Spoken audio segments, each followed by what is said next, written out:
Welkom by NG Ashton. Goeienaand almal en baie welkom by ons tweede aanlyn erediens vir 2026. Ons is nou besig met 'n reeks waar ons vir mekaar sê maar jou identiteit is gelyk aan oorwinnaar. Nou laas Sondag het ons gesels oor identiteit. Ons het vir mekaar gevra, maar wie is ek? Want ons het vir mekaar gesê voordat ons by oorwinning kan uitkom, moet ons eers weet wie ons is. So toe het ons gaan kyk na Lukas 3, daar waar Jesus gedoop word en waar die hemel oopgegaan het en die Heilige Gees op hom neergedaal het in die vorm van 'n duif. En waar Vader God vir ons hierdie baie belangrike woorde sê van waar hy vir Jesus sê, maar jy is my kind vir wie ek baie lief is en oor jou is ek baie bly. En toe het ons mekaar gesê, maar omdat Jesus in ons leef deur sy Heilige Gees, kom sê Vader God vir ons ook daardie woorde. So hoor jy vanaand as Vader God vir jou kom sê, jy is my kind vir wie ek baie lief is en oor jou is ek baie bly. En julle, dit is ons identiteit. En nou gebeur iets baie belangriks. Ons sien nou verder hier in Lukas 4, gaan Jesus woestyn toe en daar word hy versoek. So ons gaan bietjie vanaand kyk maar oor hoe Jesus hierdie oorwinning in die woestyn kan gaan behaal het en hoe ek en jy dit ook vanuit hierdie selfde identiteit kan doen. So ons skriflesing kom uit Lukas 4 vers 1 tot 13 en voordat ons lees, kom ons vra net vir die Here om ook sy woord vir ons oop te maak. Ons Hemelse Vader, ons sê vandag weer baie dankie vir 'n dag uit U hand uit. En Here, dankie dat ons laasweek kon leer het en net weer besef het, Here, maar ons identiteit is in U. Here, dankie vir die woorde wat U vir ons oor ons kom uitspreek. Dankie dat U vir ons kom aanneem in liefde as U kinders en dat U vir ons so lief is. Here, dat U ons nie vir 'n oomblik alleen sal los nie. En Here, dankie dat vir daardie bevestiging dat U vir ons kom sê, maar dat ons U bly maak. En Here, vanaand wil ons ook weer kom vra, vir ons U woord vat en ons het vanaand kom lees, Here, kom wys vir ons, wat U vir ons vanaand wil kom sê. Here, kom maak ons harte oop, en ons ore oop, wat ons vanaand kan hoor, maar dit is U woord vir ons. En Heilige Gees, ek wil vra dat U vir elkeen van ons hierso vanaand, so sal kom toerus, en so sal kom sterk maak en lei, Here, en kom spiere gee, dat ons soos Jesus ook oorwinning kan kom behaal, waar ook al ons onsself bevind. Of dit nou, Here, is skuldgevoelens, of sonde, of wat ook al dit mag wees. Here, dankie dat U ons nie vir 'n oomblik alleen sal los nie. Ja, Here, ons weet, selfs as kinders van die Here, gaan ons deur moeilike tye gaan. Maar Here, oorwinning beteken nie dat ons omstandighede gaan verander nie, maar dit beteken dat ons in 'n verhouding met U sal bly. Dat ons in 'n verhouding met U sal bly ten spyte van. So Here, daarom wil ons net vanaand kom vra dat U vir ons sal kom leer uit U woord uit, dat ons net by U voete kan kom sit en Heilige Gees dat U ons sal kom lei hoe ons ook en vir ons kom wys hoe ons ook oorwinning kan kom behaal. Ons bid dit in Jesus naam. Amen. Ons lees vanaf vers 1. Jesus het vol van die Heilige Gees van die Jordaan af teruggekom en deur die Gees is hy na die woestyn toe gelei, waar hy 40 dae lank deur die duiwel versoek is. Die hele tyd het hy niks geëet nie, sodat hy aan die einde daarvan honger was. Die duiwel sê toe vir hom, as U die Seun van God is, sê vir hierdie klip dit moet brood word. Maar Jesus antwoord hom, daar is geskrywe, 'n mens leef nie net van brood nie. Daarna bring die duiwel hom op 'n hoogte en wys hom in 'n oogwind al die koninkryke van die wêreld. Toe sê die duiwel vir hom, aan U sal ek al hierdie mag en majesteit gee, want dit is aan my oorgegee en ek gee dit aan wie ek wil. Dit sal alles aan U behoort as U maar net voor my buig en my aanbid. Daarop antwoord Jesus, daar staan geskrywe, die Here jou God moet jy aanbid en hom alleen dien. Hierna neem die duiwel hom na Jerusalem toe en laat hom op die hoogste punt van die tempel staan en sê, as U die Seun van God is, spring hier af, daar staan mos geskrywe, hy sal sy engele opdrag gee om jou te beskerm en ook op hulle hande sal hulle jou dra, sodat jy nie jou voet teen 'n klip sal stamp nie. Maar Jesus antwoord hom, daar is gesê, jy mag die Here jou God nie op die proef stel nie. Nadat die duiwel met al die versoekings klaar was, het hy Jesus 'n tyd lank met rus gelaat. Nou net tot sover ons skriflesing. So ons sien, Jesus is hier in die woestyn. En julle, dis nie 'n maklike plek om te wees nie. Want hoe lyk 'n woestyn? Dor, droog, dood, nee, niks groei daar nie, is 'n klomp sand wat daar lê. Daar's nie eers water nie en as jy nou nog daar is, dan word jy blootgestel aan die uiterste temperatuurveranderinge. So dis al klaar 'n baie moeilike plek om te wees. En dis presies waar die vyand vir Jesus aanval. Onthou nou, Jesus, ja, hy is God, maar terwyl hy hier op aarde is hy ook 100% mens. So terwyl Jesus versoek word en getoets word, weet hy presies hoe dit vir jou en vir my voel, wanneer ons in die versoeking kom. En dan sien ons Lukas 4 begin met hierdie woorde, Jesus het vol van die Heilige Gees van die Jordaan af teruggekom, en deur die Gees is hy na die woestyn toe gelei. So dis nou na sy doop, en hierdie is baie belangrik om te sien. Want wat ons sien, Jesus beland nie in die woestyn omdat hy iets verkeerd gedoen het nie. Hy dra nie 'n straf nie, nee, hy is daar in die woestyn vol van die Heilige Gees, want hy wil vir ons kom wys hoe oorwinning daar in die woestyn lyk. Nou ek en jy mag vandag dalk nie in 'n fisiese woestyn wees nie. Maar dalk is iemand vanaand wat regtig deur 'n moeilike tyd gaan. Waar dit dalk vir jou voel soos 'n woestyn. Waar dit vir jou voel asof jy geen uitkom kan sien nie. Dalk sit daar iemand vanaand en jy beleef hierdie aanvalle, wat ook al dit mag wees, aanvalle oor jou finansies, of gesondheid, of siekte, of dalk is dit skuldgevoelens, of sonde, of wat ook al dit mag wees. Maar dan moet jy vanaand hoor, Vader God sal jou nie vir 'n oomblik alleen los nie. Hy is daar saam met jou en hy het jou lief. Ja, ons as kinders van die Here weet dat dit nie altyd maklik gaan nie. Nee, hierdie voorspoedsteologie of hierdie prosperity gospel sal vir jou kom sê, maar weet jy wat, as jy net reg leef, of as jy baie wetties is, of as jy verskriklik baie geld vir die kerk gee, dan sal dit met jou goed gaan. Maar nee, ons weet dit is nie so nie. Jy moet hoor vanaand, jy as 'n kind van die Here gaan 'n moeilike tyd beleef. Jy gaan 'n woestyntyd beleef, want ons leef in 'n gebroke wêreld. Maar oorwinning oor jou omstandighede beteken nie noodwendig dat jou omstandighede gaan verander nie. Ja, dalk doen dit, maar oorwinning oor jou omstandighede beteken dat jy nie jou fokus van Vader God sal afval nie. Dat jou verhouding met Vader God al hoe sterker en sterker sal word, ten spyte van jou omstandighede. Ons sien dit by Job, dis sy hele storie. Nee, verhouding saam met God, verhouding met God, ten spyte van. Nou daarom wys Jesus vir ons hoe oorwinning lyk in die woestyn. Want in die Bybel is die beeld van die woestyn nie altyd 'n negatiewe beeld nie. Want dis daar in die woestyn waar jy Vader God gaan beleef. Dis daar in die woestyn waar jy sy teenwoordigheid kan voel. Dis daar in die woestyn waar jy meer van Vader God gaan leer. So ja, miskien voel dit vanaand asof jy daar in die woestyn is. Daardie emosionele woestyn, daardie krisis, daardie omstandighede, daardie situasie wat ook al dit mag wees. Maar die woestyn is die plek waar jy God gaan beleef. Sy ingrype, sy aanraking, sy teenwoordigheid, sy heling. So dis wat Jesus vir ons kom wys. Julle, ons moet nie dink dat dit vir 'n oomblik vir Jesus maklik was daar in die woestyn nie. Nee, selfs al was hy nie versoek nie, kom ons sê hy was net vir 40 dae daar, dan was dit al klaar baie moeilik gewees. Maar hier is die verskil, hy hou vas aan God. Hy verwerp nie vir God nie, hy los hom nie vir 'n oomblik nie, want hy weet, God gaan hom nie vir 'n oomblik los nie. So dis wat Jesus vir ons wil kom leer, en hy wys vir ons 3 maniere, hoe ons oorwinning oor ons omstandighede ook kan behaal.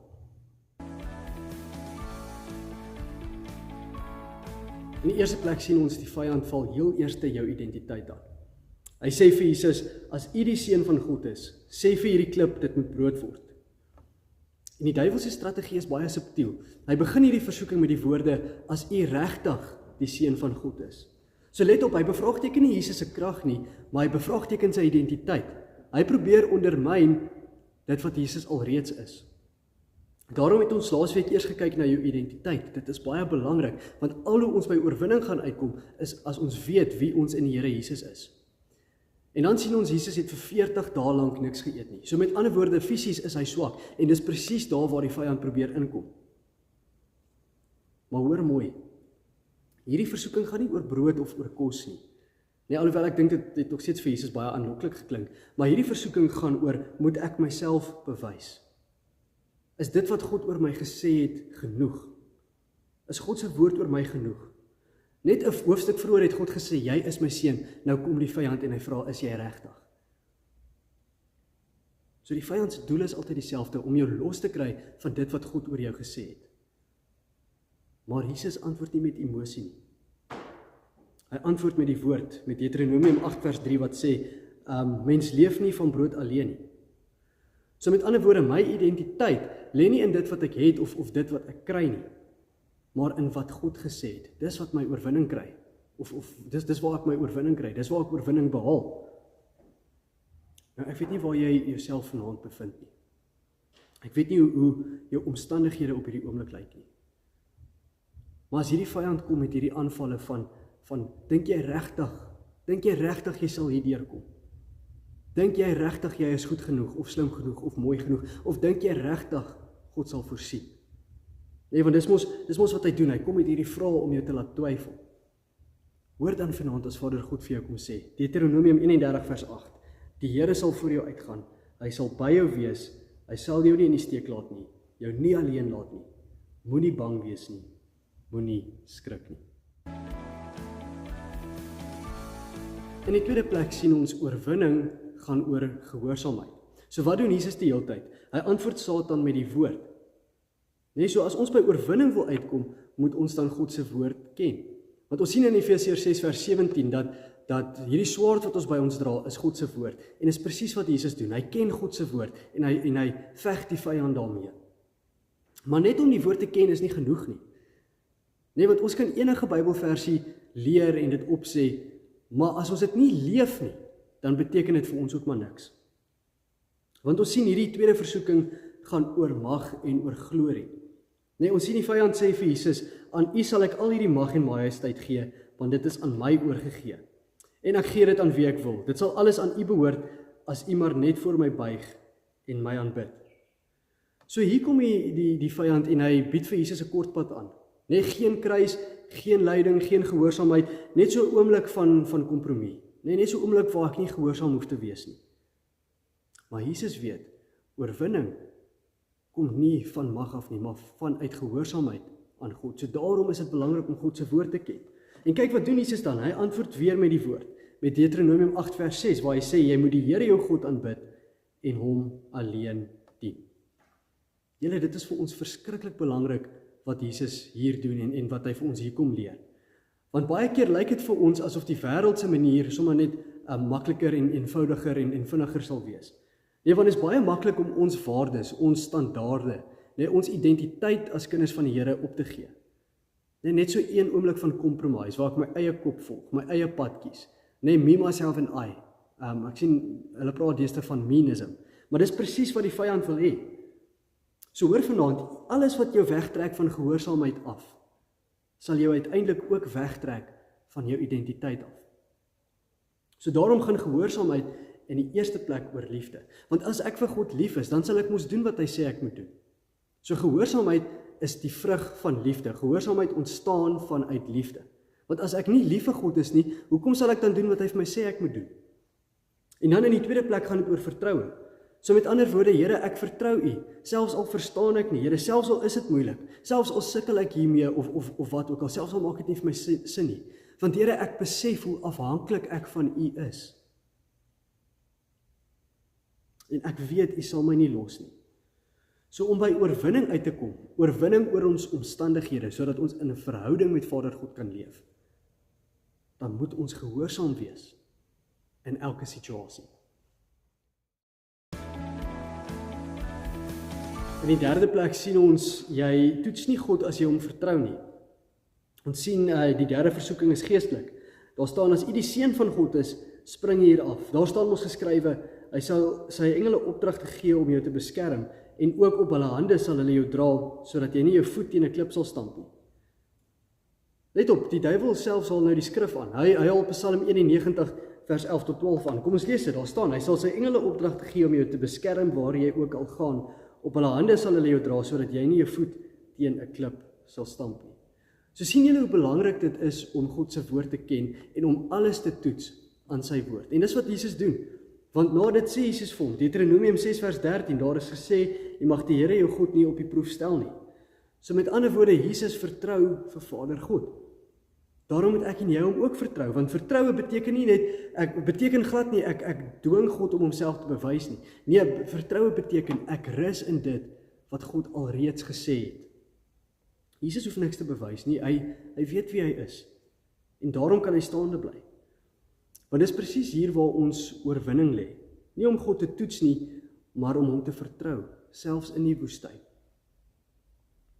Maak nie saak hoe moeilik dit mag wees nie. Maak nie saak hoe lank dit dalk mag vat nie. Moet ons op die Here bly vertrou en weet dat hy daar saam met ons is. Lukas 4 eindig met hierdie woorde: nadat die duiwel met al die versoekings klaar was, het hy Jesus 'n tyd lank met rus gelaat. So Jesus het die woestyn verlaat as 'n oorwinnaar, omdat hy vasgestaan het in sy identiteit as seun van God. En julle, dis dieselfde uitnodiging vir jou en vir my. Jy leef nie om oorwinning te gaan behaal nie, jy leef vanuit oorwinning. Want voordat die stryd begin het God al klaar gesê, jy is my kind, ek het jou lief en jy maak my bly. So ek weet nie waar jy jouself vandag bevind nie. Ek weet nie wat die omstandighede is nie, wat se woestyn dit ook al mag wees nie. Maar miskien word jou identiteit bevraagteken. Miskien sê die vyand vir jou, as jy regtig God se kind is. Maar vandag sê die Here vir jou, moenie jou identiteit in jou suksesse of in jou prestasie gaan meet nie. Moenie jou identiteit in die omstandighede gaan soek nie. Staan vas in wat God oor jou gesê het. Want wie weet wie hy in Jesus Christus is, sal weet hoe om oorwinning te behaal. Want jou identiteit is gelyk aan oorwinning. Amen. Kom ons bid saam. Ons Hemelse Vader, vandag kan ons net kom sê dankie. Here, dankie vir dit wat U vir ons kom doen het. Here Jesus, dankie dat U aan 'n kruis gaan sterf het ter wille van ons sondes. Here, dankie dat U vir ons alreeds die oorwinning kom behaal het. En Here, dankie dat ons vanuit U oorwinning kan leef. Maar Heilige Gees, ek wil vra dat U sal vir ons elke dag sal kom herinner aan dit wat ons vandag gelees het. Here, kom rus ons so toe. Here, sodat ons ook oorwinning kan hê. Oorwinning met die wete dat selfs ten spyte waardeur ons gaan, kan ons in 'n verhouding met U leef. Here, ek bid dat U ons harte so sal kom aanraak, dat ons net al hoe meer in ons verhouding met U wil groei, dat ons net al hoe meer U sal wil leer ken. Ons net al hoe meer leer hoe om lief te raak vir U, Here, en dankie vir U liefde wat U vir ons kom bewys. Here, ek wil vanaand kom bid vir almal wat deur 'n moeilike tyd gaan, wat voel asof hulle in 'n woestyn is. Here, dankie dat U hulle nie vir 'n oomblik alleen sal los nie. Dankie dat U vir hulle ook lief het.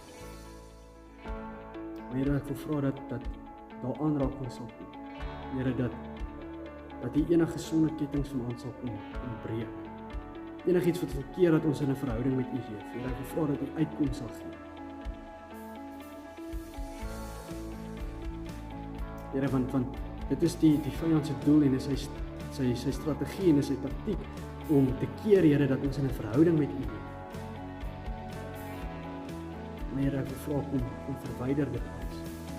Here, kom help ons om opnuut weer vanaand in 'n verhouding met U te leef. Heilige Gees, kom gee vir ons die krag en die leiding en kom wys vir ons hoe ons dit kan doen. Ons bid dit in Jesus naam. Amen. Baie dankie julle en bly ingeskakel vir volgende week se 3de episode van ons reeks.